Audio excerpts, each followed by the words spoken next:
Olá, tudo bem, gente? Como que vocês estão, meus queridos? Que saudade que eu estava de vir aqui gravar o nosso vídeo da semana.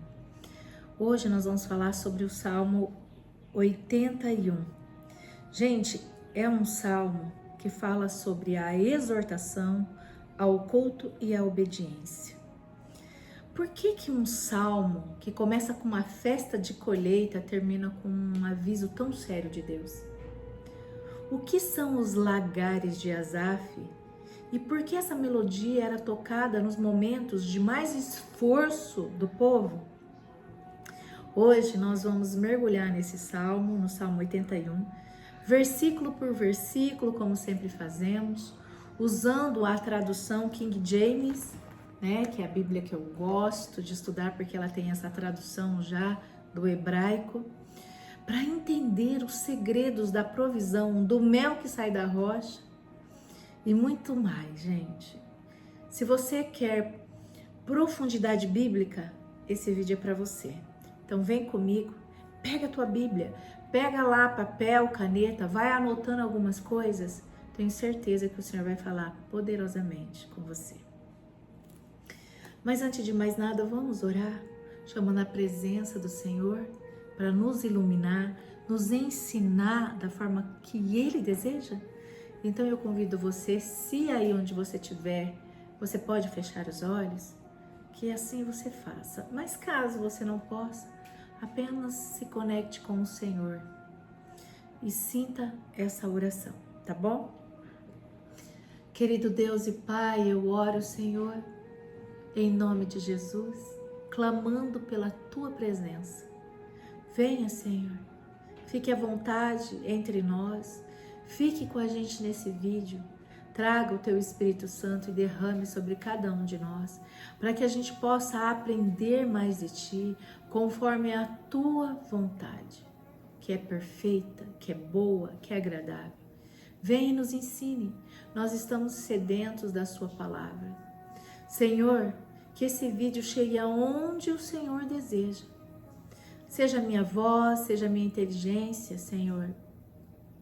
E venha com a sua vontade divina sobre cada uma dessas pessoas. Que Teu Espírito Santo esteja sobre elas, assim como eu creio que está sobre mim. Em nome de Yeshua, em nome de Jesus, amém. Bom, gente, o Salmo 81, ele leva o seguinte título: Exortação ao culto e à obediência. Ao regente do coro, segundo a melodia, Os Lagares, um salmo da família de Asaf. Gente, o que significa segundo a melodia de Os Lagares? O termo hebraico, gente, mostra que, embora existam debates, algumas interpretações mais aceitas, o que se refere a uma melodia, os lagares, é que se trata de uma melodia alegre, entendeu? Usada durante a colheita das uvas, que é nos lagares. Então imagine a energia de uma festa de gratidão. É um ritmo pulsante, celebrando a provisão de Deus, entendeu? Então, eu quero que vocês tenham essa visão, tá? Gente, quem foi Asaf? Eu já falei aqui em alguns outros vídeos, mas eu sempre gosto de lembrar vocês. Asaf, ele não era apenas um músico, ele era um profeta, um líder do coral de Davi. Sua família ficou responsável pelo louvor no templo por gerações e gerações. Os salmos de Asaf, elas costumam ter um tom mais profético e coletivo, que abrange pessoas, o coletivo, focando sempre na história de Israel e na justiça de Deus. Então você entende o peso desse salmo? Então agora eu convido você a analisar aqui comigo versículo por versículo, gente. Não é um salmo tão comprido, ele tem só 16 versículos.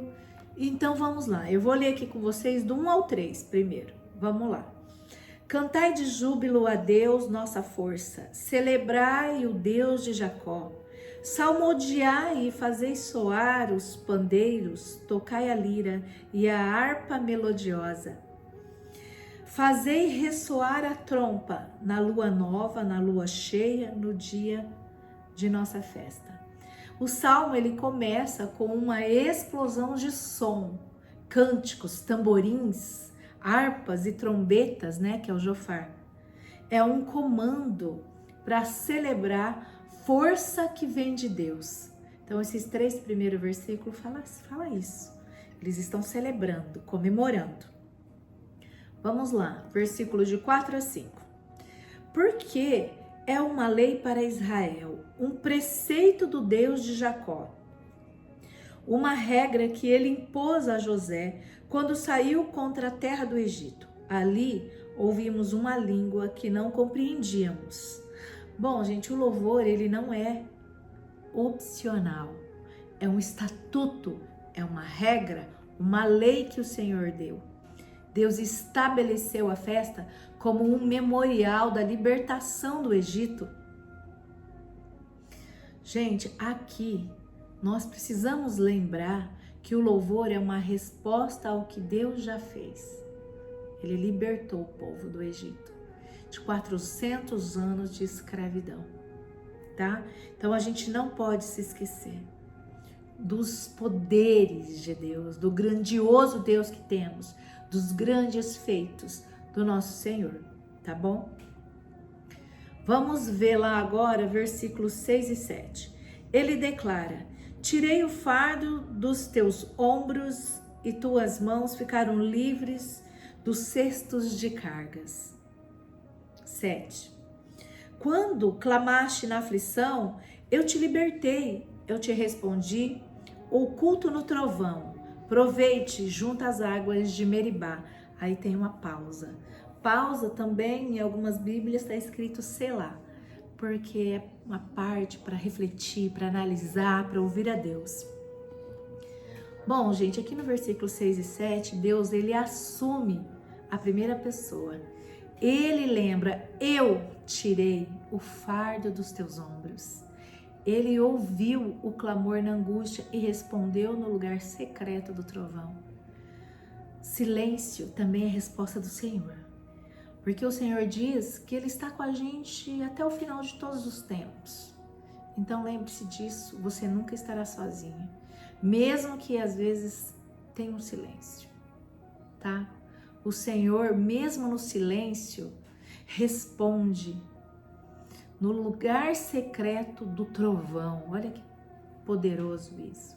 Então, a voz de Deus, ela interrompe a festa e vem com essa mensagem, com essa fala, para nos livrar de que quem tira o nosso fardo, quem tira o fardo dos nossos ombros, não somos nós, mas o poderoso Deus, que continua sendo poderoso. O Deus do Novo Testamento é o mesmo Deus do Velho Testamento, é o mesmo Deus do Novo Testamento, é o nosso Deus hoje. É o Deus que era, que é e que sempre será. Não se esqueça disso, tá? Vamos lá para o versículo 8 e 9. Escuta, povo meu, quero admoestar-te. Tomara que tu, Israel, me escute. 9. Não haja no meio de ti Deus estranho. Não adorarás qualquer entidade diferente de mim. Olha isso. Aqui, gente, o tom de Deus muda. Você percebeu? O tom dele muda. Deus pede atenção e diz: ouve, povo meu.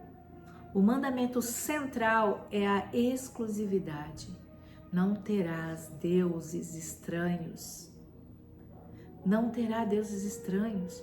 O único Deus vivo, poderoso, ele está dizendo, é Ele. Então, cuidado. Cuidado, porque às vezes você está trazendo deuses estranhos para a sua vida e não está percebendo. E aí você não entende porque Deus não te ouve. Você substituiu Deus. por alguma coisa. Analisa, veja se tem alguma coisa tomando o lugar de Deus. Deus, ele não precisa de ninguém entre você e ele, a não ser Jesus. Saiba disso, meu irmão, minha irmã. Você tem disponível nas suas mãos o melhor de todos, o intercessor, Jesus, que morreu por você naquela cruz, para que você pudesse ter essa liberdade de falar com o Senhor, não fechar de olhos. Pai, estamos aqui falando de Ti. Ele me ouve.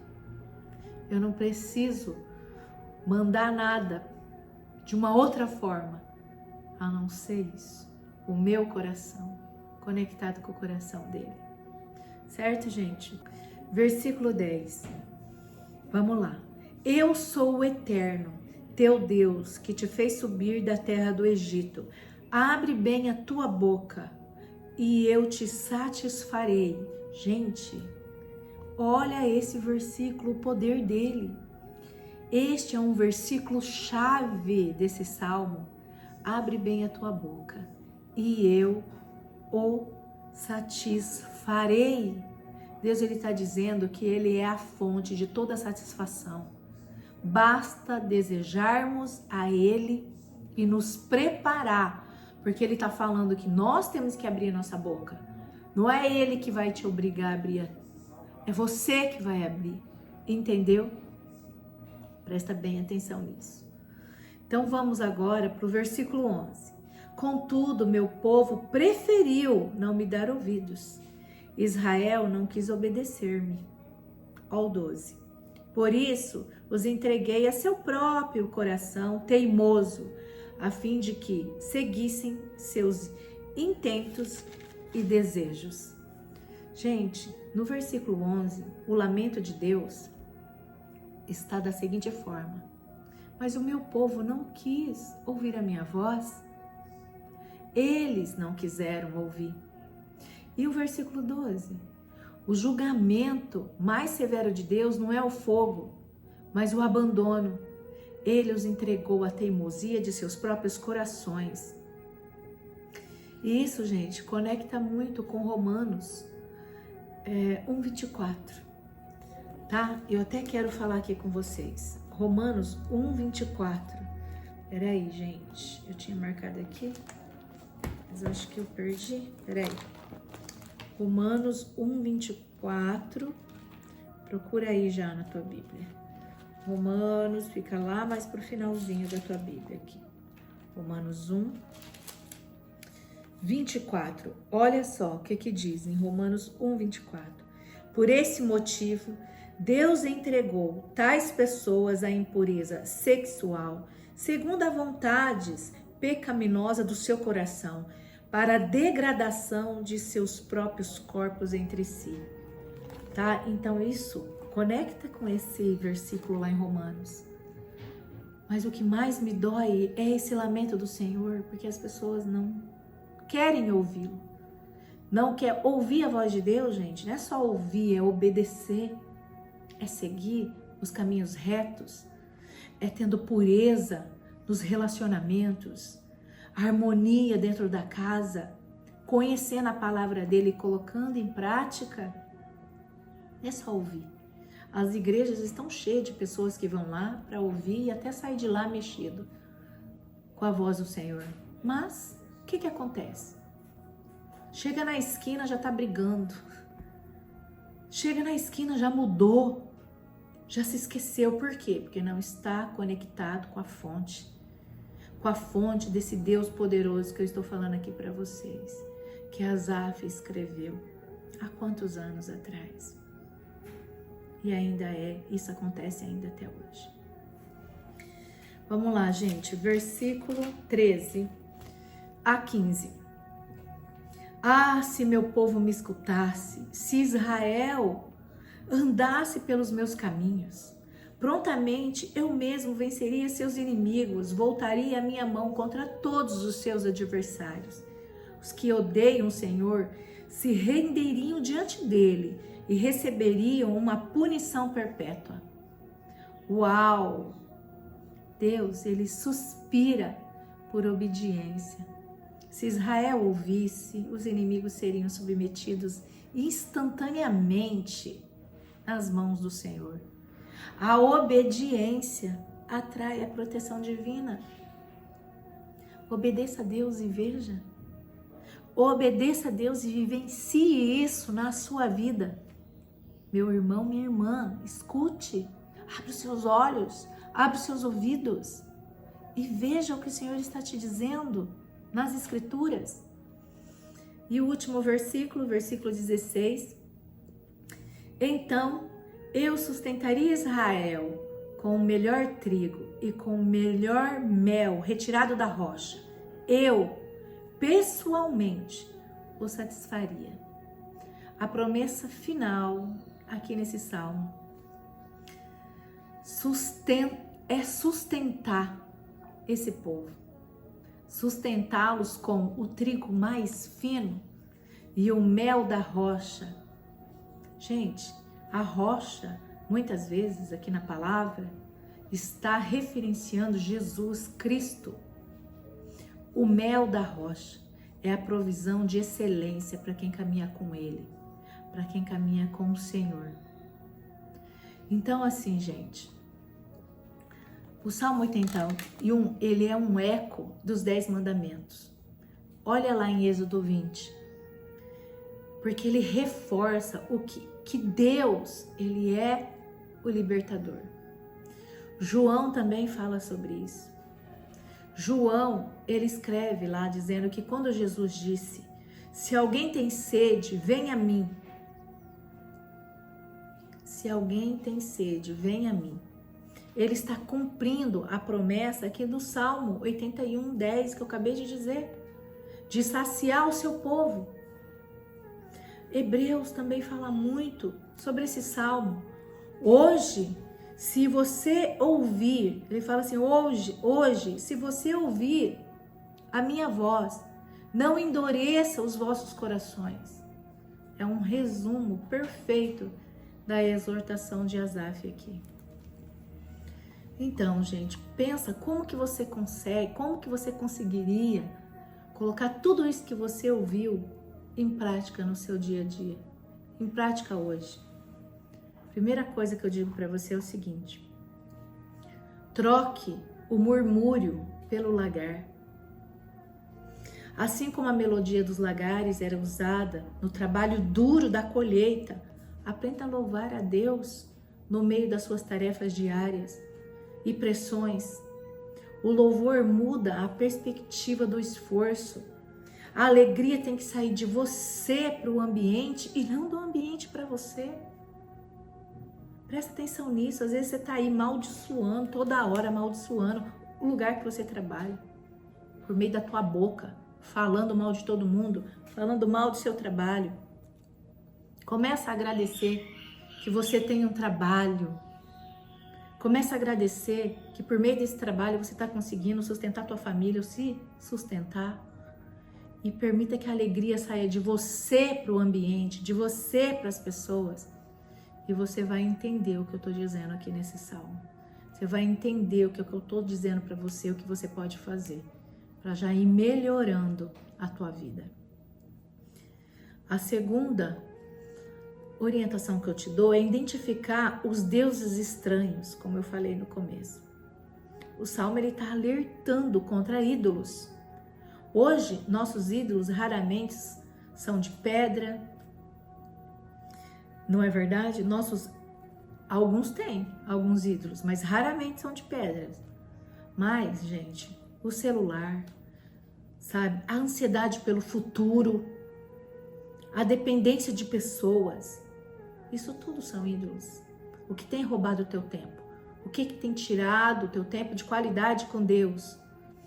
Onde está o seu coração?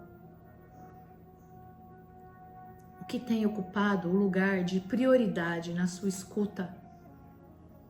Presta atenção nisso que eu estou dizendo. E, por último, abra a boca para Deus, não para as circunstâncias. O versículo 10, ele nos ensina a pedir grandes coisas a um Deus grande. Em vez de reclamar do problema, apresente sua necessidade a Deus com expectativa, crendo no poder dele. Porque às vezes você já pede para o Senhor com 50 mil dúvidas. Ele prometeu preencher o espaço que você abrir para ele. Abre o espaço. Abre o espaço e ele vai te satisfazer. Certo, gente? Eu espero que esse salmo tenha mexido com você assim como mexeu comigo, tá?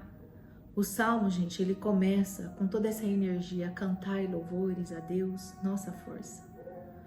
Aqui nós vemos, como eu falei para você, não é só um sentimento, é uma decisão. Ele manda tocar os tamborins, a harpa, o jofar, é festa. Eu sei que às vezes você vai falar assim, gente, mas eu não vou conseguir festar para nada. Eu tô passando por tantas coisas. Eu tô com tantas coisas acontecendo. Mas o Senhor, ele não te deixa sozinho. Tá? A alegria tem que sair de você. O Senhor colocou uma essência em você quando ele te criou. Essa essência se chama felicidade. Meus queridos, tristezas e alegrias são estados na nossa vida. Elas passam. A felicidade, ela é constante. Mesmo que eu esteja triste porque aconteceu alguma coisa, eu tenho felicidade dentro de mim, porque as minhas fichas estão no Senhor e não nas coisas. As coisas se vão e aí você perde tudo. Coloque as suas fichas no Criador e você vai saber amar de forma correta o teu marido, os seus filhos, a sua mãe, o seu pai, seus irmãos, as pessoas. Compreende? Que este salmo, gente, desperte em você uma fome maior pela presença de Deus.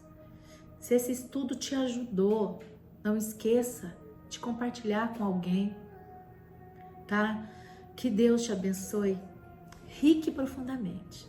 Um beijo no coração de vocês e até o nosso próximo estudo. Tchau, gente.